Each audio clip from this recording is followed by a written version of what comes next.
First of all, I mean, no one any offense. I'm just going to clarify what Babylon's system is. Now, people often ask, is it because they're rich or because they're white? Okay, that's a very interesting argument. First, let's analyze what white culture is to simplify. There's a lot of white subcultures. There's a kind of mainstream Western culture. Okay, so where does the mainstream culture come from? It comes from Africa ultimately, as people come from Africa. Then when they settled in the Middle East, in Babylon, and in the Mesopotamian region, okay, they found their way through Crete to southern Europe, the southern Mediterranean basin especially, okay, and they became, these Babylonians became the governing class of Europe, okay, over time. Okay, first they occupied Greece and Rome, and then the Romans are said to have civilized pagan Europe. The Romans at the time, their argument was the specific white cultures of the area were not good enough. They were too savage, they were too pagan. That's the white Roman argument. Okay, they then are said to bring Christianity and Roman law to these places. Places as far up as England, okay, had Mercury as their deity. This is a Greco-Roman deity, Hermes, Mercury. Okay, they merged some of their deities with the other pagan deities in the area. So before the Roman system, there was this kind of global pagan system with similarities. Okay, Babylonian deities were similar to Northern European deities. Okay, they had storm gods and so on and so forth. And they studied the stars, etc. The Romans spread this specific kind of Babylonian system through Europe. Okay, Jupiter is Zeus and also Baal. Jupiter, Baal. Okay, Jupiter is a deity of lightning. Lightning occurs during storm. Baal is a storm god. These Roman guys had a massive navy. Okay, Jupiter is a deity of seamen. Baal is a deity of merchants and sailors.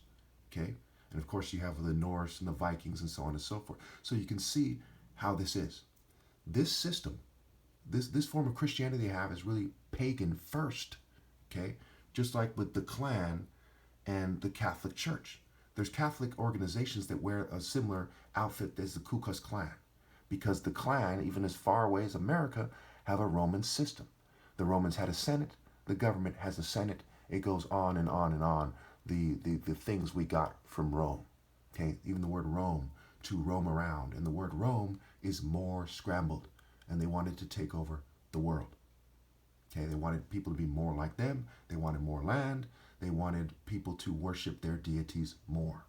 Okay, and one trick that these kind of priests that roamed around the world, they roamed, right? Cain in the Bible, they roamed around the world, did is they converted other people with the local ideas, right? They went to India and had local ideas. Dionysus is said to invade India with the Greeks and so on and so forth. Okay, they went around the world and said, this is the deity you worship. It's more like you, but they had a hidden priesthood, which is more like these people who are like short, elfish people. Even the regions in Egypt were eventually defined as gnomes, right? Elves and gnomes. You look at, in popular culture, the wizards and the elves with magic, right? These are elves and gnome-looking people. Some are tall and uncoordinated. Some are short, and it suggests that their natural height was shorter. Okay. So Western culture, again, is nothing but African culture with a Babylonian twist, and then with a white man's twist, and that became modern white culture. And to say the cowboy culture doesn't come from, to say that the Klan doesn't come from Rome and the Protestants don't come from Rome is like saying the cowboys doesn't come from Western culture. They're a Roman kind of subculture that responded to the mainstream culture, okay, and the mainstream cultural processes. Okay, so Western culture, again, is African culture with a Mesopotamian kind of Babylonian twist, with a white man's twist, spread through Europe. Okay, and then they influenced other places and became multicultural, basically, with a greater emphasis on multiculturalism. Like Rome itself, which was a city, not just an empire, had a great emphasis on multiculturalism. They just ruled over these people with white culture. They're cultural imperialists. Okay, the modern day token minorities are, in a nutshell, okay, they get their African culture with a Mesopotamian twist, then with the white man's twist, then with the token minority twist.